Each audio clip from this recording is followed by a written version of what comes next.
진짜 꽉 찼네요. 예. 틴이 제가 싫어서 나가는 건 아니죠. 매번 그 시간에 싹 나가니까, 네. 감사합니다.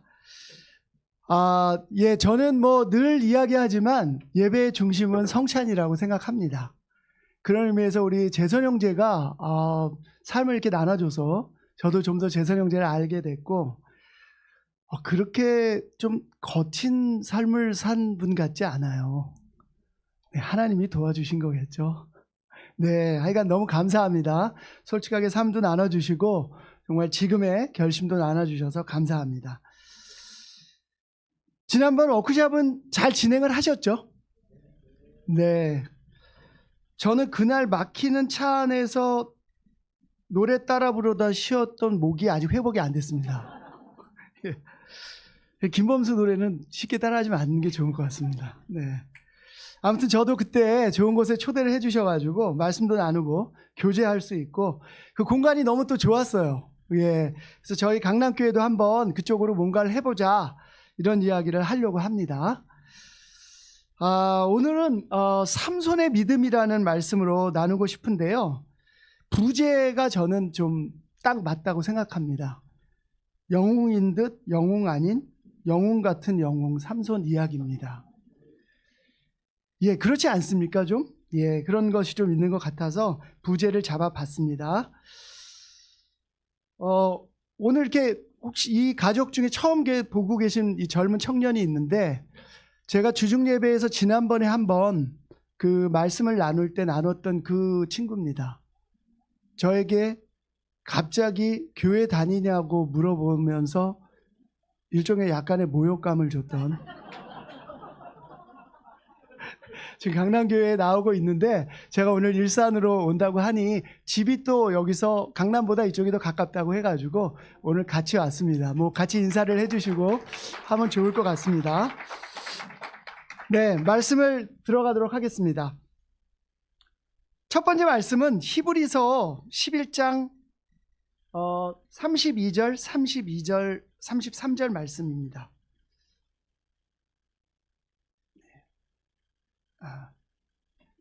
네, 좋습니다. 제가 읽어보겠습니다. 내가 무슨 말을 더 하겠습니까? 기드온, 바락, 삼손, 입다, 다윗, 사무엘 그리고 예언자들의 일을 말하려면 시간이 모자랄 것입니다. 그들은 믿음으로 나라들을 정복하고 히브리서 11장에 보면 삼손이 믿음의 용사로 등장합니다. 삼손의 믿음은 어떤 것이었을까요? 영웅인 것 같기도 하고 아닌 것 같기도 하고 마지막에는 마치 영웅처럼 들어갔던 사람인데요. 저는 사사기를 읽으면서 삼손의 믿음이 도대체 무엇인가 하는 궁금증을 갖게 됐습니다. 삼손은 비교적 많은 분량으로 성경에 등장합니다. 하나님의 말씀에서 이 정도 분량을 차지한다라고 하면 하나님은 분명히 이 삼손을 통해서 우리에게 어떤 이야기인가를 해주기를 강력하게 원한다고 생각합니다. 삼손의 스토리를 읽어보면 영화의 소재로 만들어지기에 적당한 요소들을 많이 가지고 있습니다. 삼손의 타락이 거듭되고 또 그의 분노 조절 장애가 계속되면서 마지막 반전에 대한 기대를 갖게 만듭니다. 삼손의 이야기는 우리가 주일학교 때부터 배웠기 때문에 잘 알고 계실 겁니다. 저는 삼손의 이야기를 읽고 묵상하면서 사실 그 안에 저를 포함한 우리 그리스도인의 모습을 볼 수 있었습니다. 조금 더 넓혀 본다면요, 사실 마음대로 살고 싶은 인간의 욕망이 그 안에 고스란히 들어있다고 생각했습니다. 그래서 오늘은 삼손의 믿음이라는 제목으로 함께 말씀을 나누겠습니다. 사사기 13장 1절에서 3절 말씀입니다. 이스라엘 자손이 다시 주님께서 보시는 앞에서 악한 일을 저질렀다. 그래서 주님께서는 그들을 40년 동안 블레셋 사람들의 손에 넘겨주셨다. 그때 소라 땅에 단 지파의 가족 가운데 마노아라는 사람이 있었는데 그의 아내는 임신할 수 없어서 자식을 낳지 못하였다. 주님의 천사가 그 여인에게 나타나 말하였다. 보아라, 내가 지금까지는 임신할 수 없어서 아이를 낳지 못하였으나 이제는 임신하여 아들을 낳게 될 것이다. 삼손은 소라 땅의 단지파의 가족 가운데 마노아라는 사람의 아들로 태어납니다. 그 부인, 그 여인에게 임신의 소식을 알린 것은 주님의 천사였어요. 삼손은 다른 사사들하고 좀 달랐습니다. 태어날 때부터 확실한 탄생의 설화를 가지고 있습니다.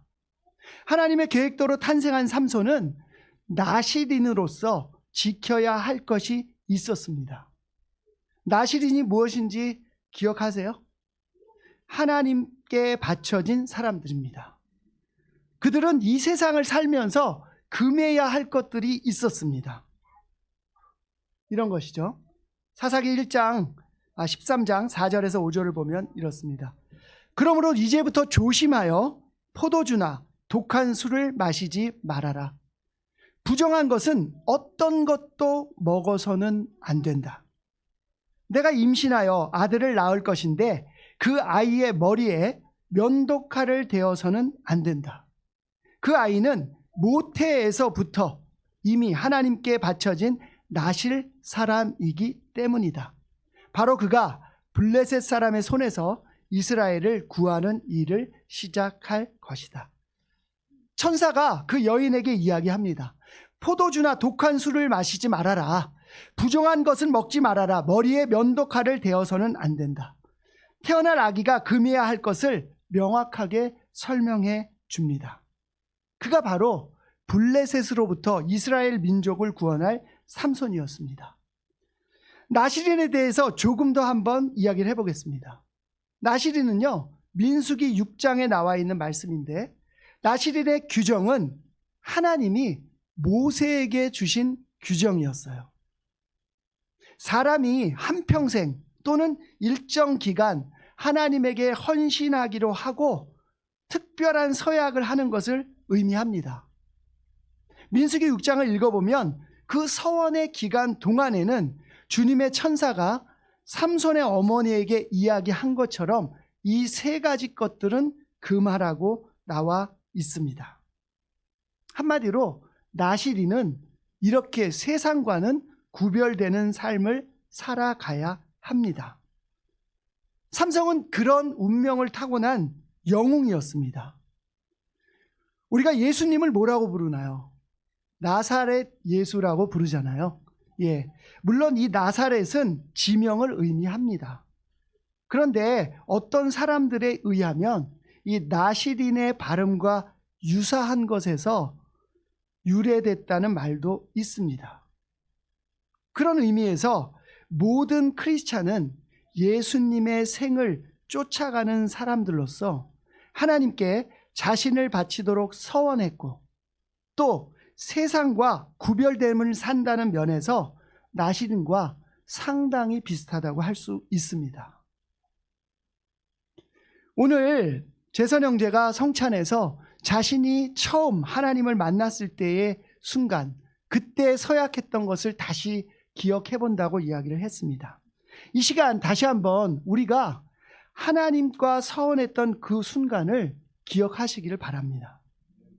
여러분이 고백했던 내용을 기억해 보시길 바랍니다. 만약에 그 서원의 삶에서 멀어져 간 분들이 있다면 이 시간 우리가 말씀을 통해서 다시 한번 그 마음을 붙잡는 시간이 되었으면 합니다. 첫 번째 포인트는 내려가는 삼손입니다. 순서가 바뀌었군요. 내려가는 삼손입니다. 나름대로 배경을 어둡게 잡아봤습니다. 예.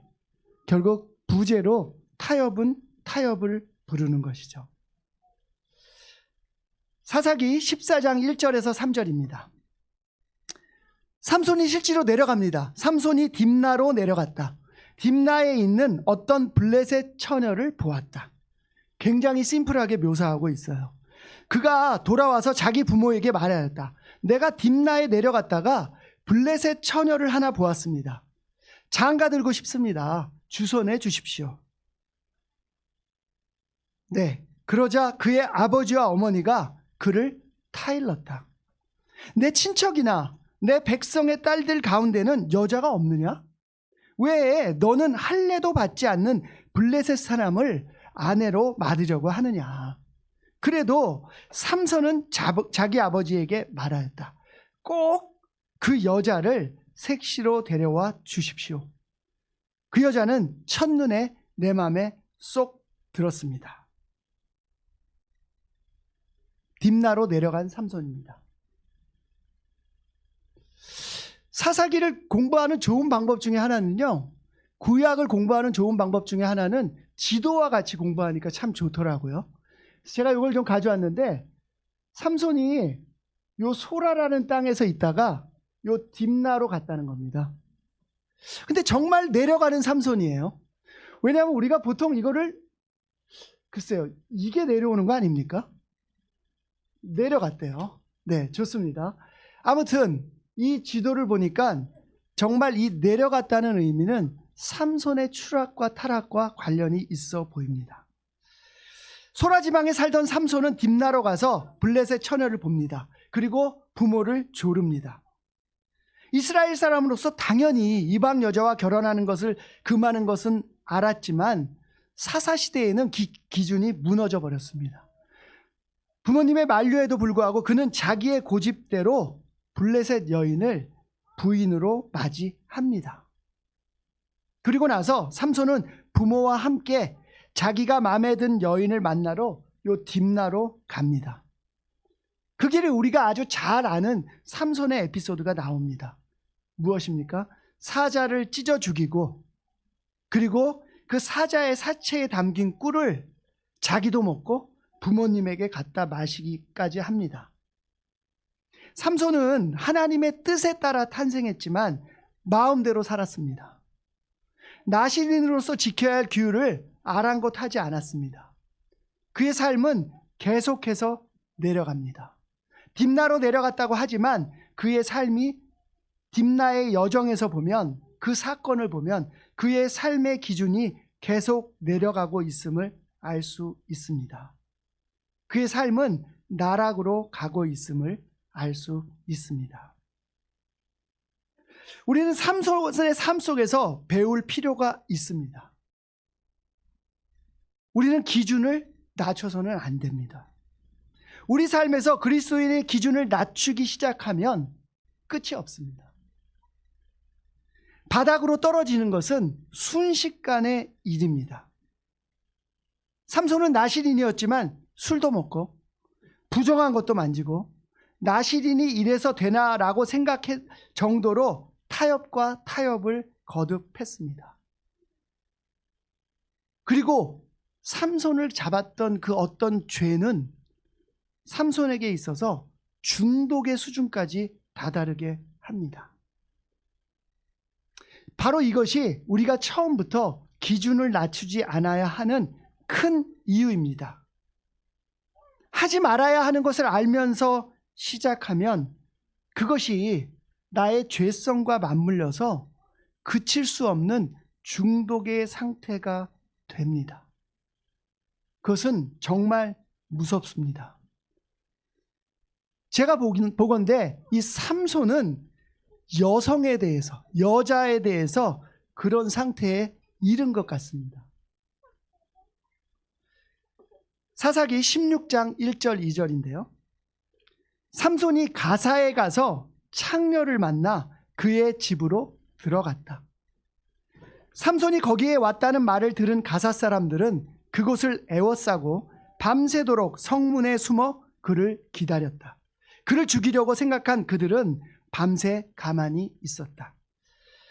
블레셋은요, 이 지도를 보면은 5개의 도시, 가사, 아스글론, 에스돗, 에글론, 가드, 이 5개의 도시로 만들어진 5개의 도시 국가가 뭉쳐 만들어진 하나의 블레셋 국가를 이루고 있다고 알려져 있습니다. 그중 한 도시인 가사로 갑니다. 창녀의 집으로 들어갑니다.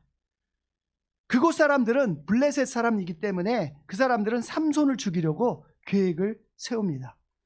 왜? 이스라엘에 저 삼손만 없어도 우리가 완전히 정복을 할 텐데 저 힘센 녀석 하나 때문에 우리가 좀 고전하고 있어. 삼손은 죄의 중독을 넘어서 자신의 목숨이 위태한 상태에서도 그칠 줄을 모릅니다. 1절에 묘사하고 있는 장면을 보십시오. 삼손이 가사에 가서 창녀를 만나 그의 집으로 들어갔다. 굉장히 심플합니다. 적진의 창녀의 집에 거침없이 들어가는 모습을 보니 이런 일을 한 것이 한두 번이 아닌 것 같아요. 아무런 거리낌도 없이 갑니다. 죄를 짓고 돌이키지 않으면 우리는 어떻게 됩니까? 뻔뻔해집니다. 그리고 나중에는요, 아무런 감각도 없어지고 맙니다. 삼손은 이 여자에 대한 죄에 아무런 감각도 없어집니다. 오히려 적진 속에서 그 위험한 상황 속에서도 자신의 죄성을 멈출 수가 없어요. 삼손의 성적인 죄가 그 상황에 다다른 것처럼 보입니다. 결국 그 죄를 그치지 못한 삼손은 여자로 인해서 파국을 맞이하게 됩니다. 사사기 16장 4절에서 5절인데요.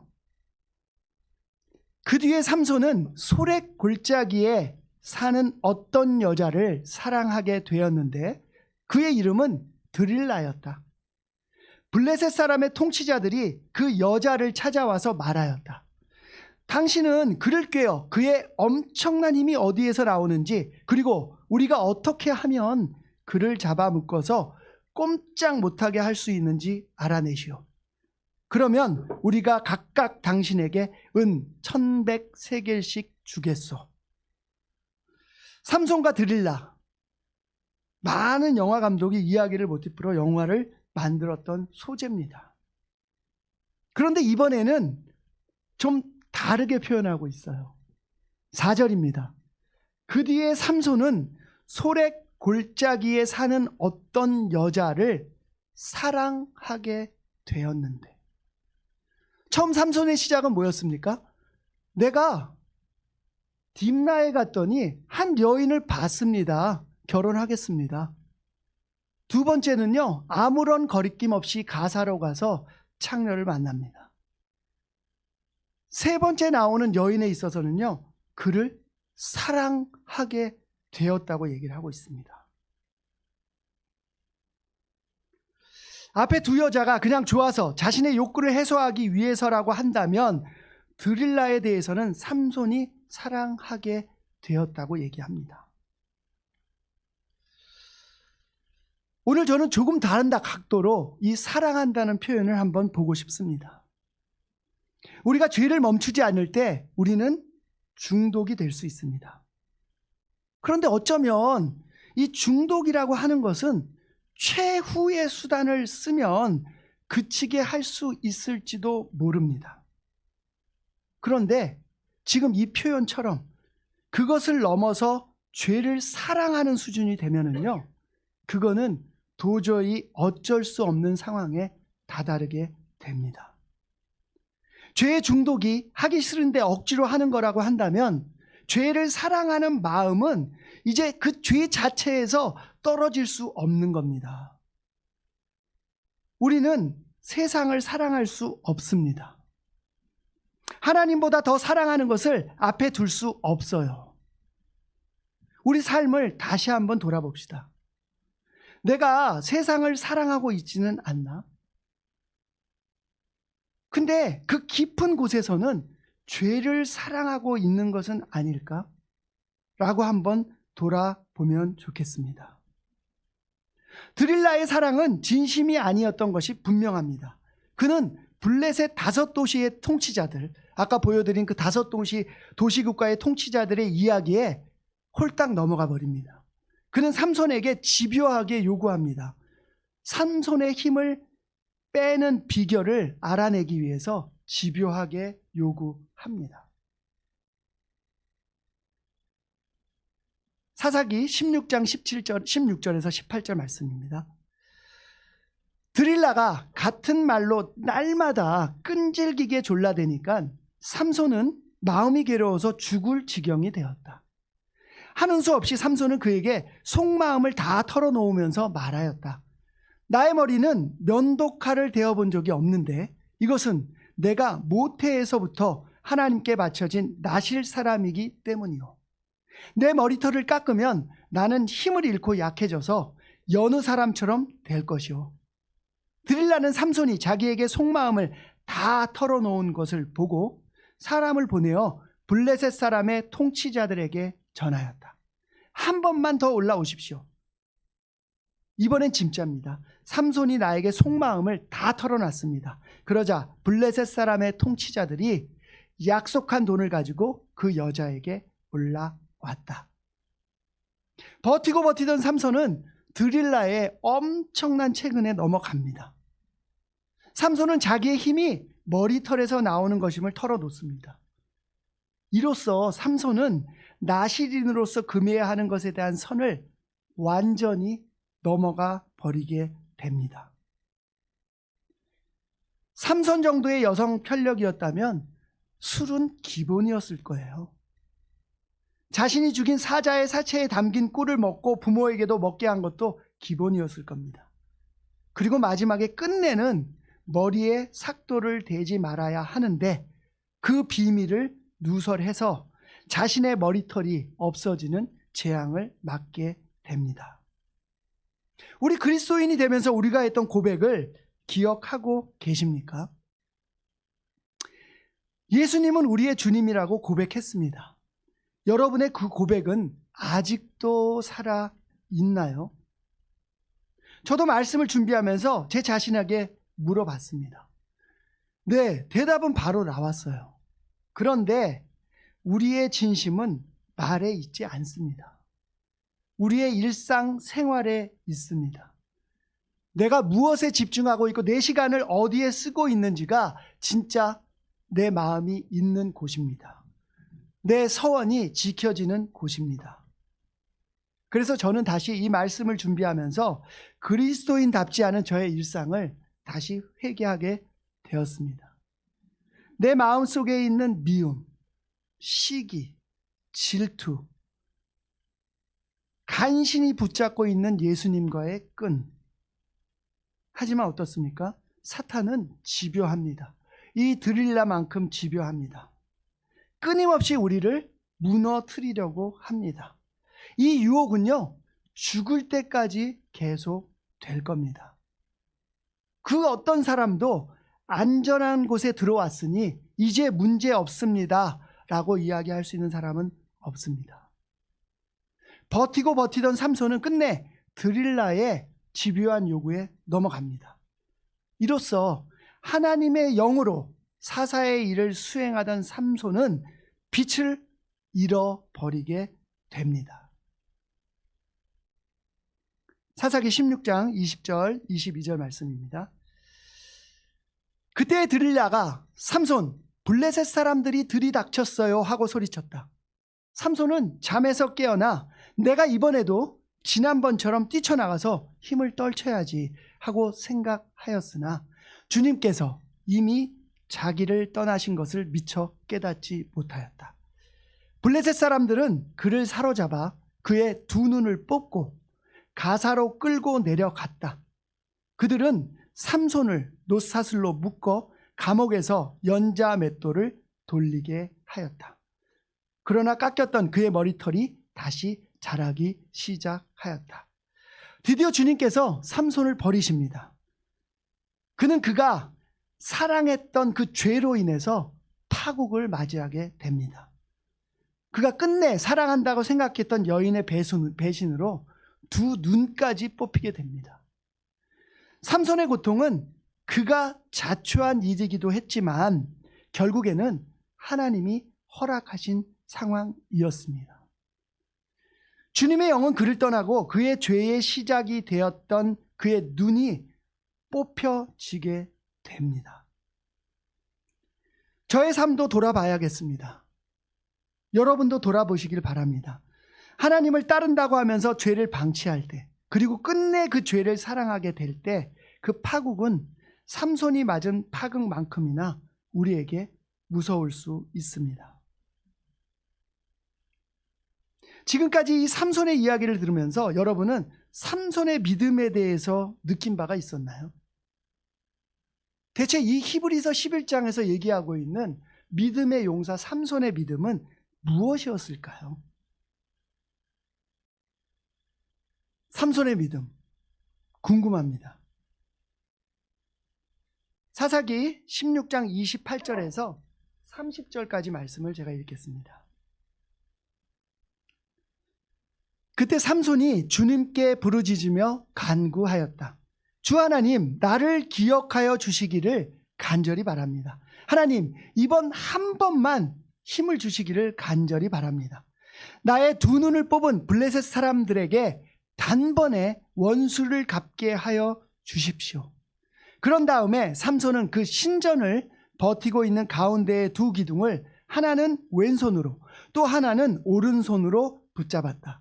그리고 그가 블레셋 사람들과 함께 죽게 하여 주십시오 하고 외치며 있는 힘을 다하여 기둥을 밀어내니 그 신전이 무너져 내려 통치자들과 모든 백성이 돌더미에 깔렸다. 삼손이 죽으면서 죽인 사람이 그가 살았을 때 죽인 사람들보다 더 많았다. 드디어 죄짓게 했던 눈이 뽑히고 나서 그는 정신을 차립니다. 우리의 삶도 어떤 땐 그렇습니다. 우리가 모든 것을 잃어버렸다고 생각하는 그 순간에 우리는 하나님의 존재와 그의 힘을 깨닫게 됩니다. 언제든 자기가 원하는 대로 여자를 취하고 언제든 자기가 사용하고 싶을 때 괴력을 사용할 수 있었던 삼손이 그의 죄의 통로가 됐던 눈이 뽑히고 힘이 완전히 빠져나간 후에야 비로소 자신이 무엇을 잘못했고 그의 힘이 어디서 오는지를 알게 되었습니다. 그의 힘은 하나님으로부터 오는 힘이었습니다. 그래서 그는 마지막으로 주님께 부르짖으며 블레셋 사람들에게 원수를 갚게 해달라고 간구합니다. 한 번만 힘을 주시기를 간절히 기도합니다. 네, 어쩌면 이 장면 전까지는 한 번도 삼손의 믿음을 볼 수 없었습니다. 하지만 이 장면, 삼손이 하나님께 모든 것을 잃어버리고 난 다음에 간절히 구하는 이 장면이 바로 삼손을 믿음을 대표하는 인물로 만들지 않았을까요?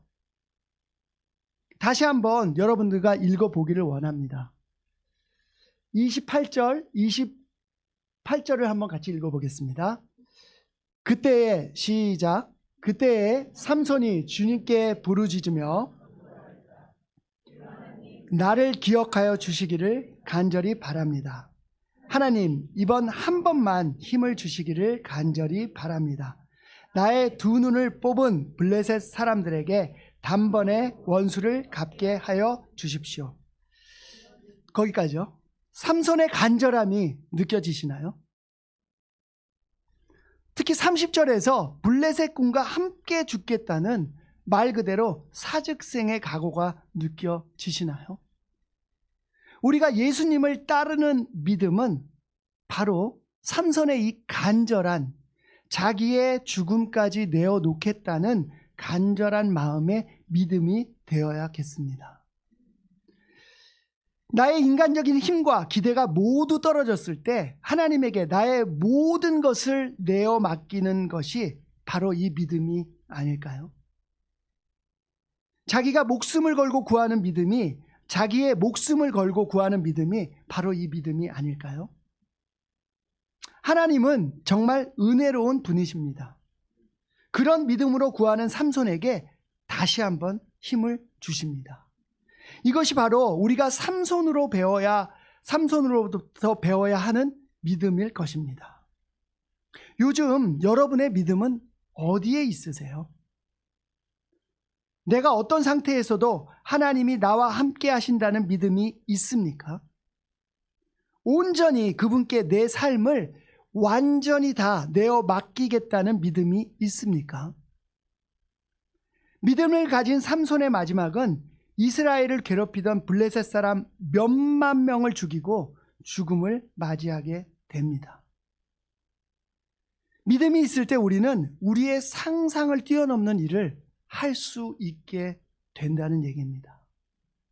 삼손의 이야기는 이렇게 마지막 반전을 위해서 끝없이 추락하는 구조를 가지고 있습니다. 그의 죄는요, 끝간데 없이 이어졌고요. 그 죄는 파국을 맞았고 끝내 하나님의 영이 떠나가 버리고 맙니다.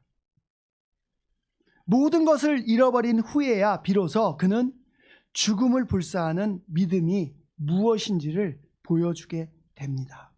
그리고 우리 앞에 믿음의 영웅으로 이름을 남깁니다.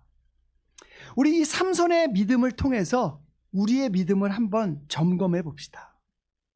우리는 삼손의 이야기를 보면서 파국을 맞기 전에 삼손의 믿음을 배워야 합니다. 나를 죄짓게 하는 눈을 뽑기 전에 이 삼손의 믿음으로부터 배워야 합니다. 오늘 계신 모든 분들이 한 주 동안 믿음을 점검하고 내 믿음이 정말 모든 것을 내어 맡기는 믿음인지 한번 돌아보는 시간이 되시기를 바랍니다. 말씀을 정리하겠습니다. 우리는 세상과 구별된 나실이라는 것을 잊지 맙시다. 죄에 중독되지 맙시다. 그렇다가 죄를 사랑하게 되면은요, 파국이 찾아올 겁니다. 돌이킬 수 있을 때 돌이킵시다. 우리의 삶에서 경계합시다. 그리고 우리의 믿음이 어떤 것인지를 봅시다. 하나님께 모두 내어놓는 믿음을 봅시다. 삼손의 믿음을 보면서 초라한 저의 믿음을 보게 됩니다. 그래서 저는 매일같이 십자가 아래서 저의 믿음의 성장을 구해야 하는 사람입니다. 이렇게 작은 믿음으로도 하루하루 감사하게 살아갈 수 있는 것은 삼손에게 주셨던 그 하나님의 은혜가 저에게도 있기 때문입니다. 그분의 은혜를 더욱더 크게 저도 맛보고 싶습니다. 여러분은 어떠신가요? 우리 삼손의 마지막에 보여줬던 그 믿음과 같이 온전하게 나가는, 온전한 믿음으로 나가는 한 주가 되시기를 바랍니다. 말씀을 마치겠습니다.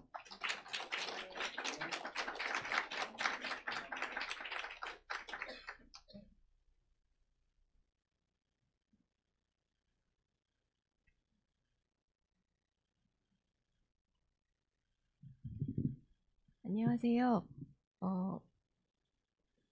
광고 및 끝 기도를 하러 나왔습니다. 오랜만에 이 자리에 섰는데 한 달 넘게 예배를 못 왔었어요. 근데 이렇게 이 자리에서 예배를 드릴 수 있어서 너무 감사한 것 같아요. 그리고 영준 오빠의 설교를 들을 수 있어서 너무 감사드리는 시간이었습니다. 그리고 성찬 및 레슨을 나눠준 두 분께 박수를 먼저 드리겠습니다. 저는 이렇게 설교를 들으면서 이렇게 부모의 입장으로 엄마의 입장이 되더라고요. 삼손.